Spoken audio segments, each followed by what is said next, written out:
Bus చేరుకున్నాక ఎక్కి కొద్దిసేపు పండుకున్నాం. ఇప్పుడు మార్నింగ్ వేసి ఇప్పుడు తీస్తున్నాము.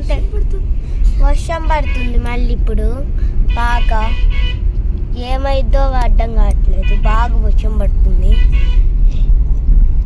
ఇప్పుడు మార్నింగ్ అయింది, మధ్యాహ్నం అవ్వబోతుంది. మార్నింగ్ ఎప్పుడో అయిపోయింది, మధ్యాహ్నం 1 అవుతుంది. ఇప్పుడు 2 అవుతుంది. ఇప్పుడు మళ్ళా 1 అయింది, 1:40 అయింది, 1:40. ఇప్పుడు 2 అవుతుంది కాబట్టి ఇట్లుంది, వర్షం మొత్తం పడుతూనే ఉంది.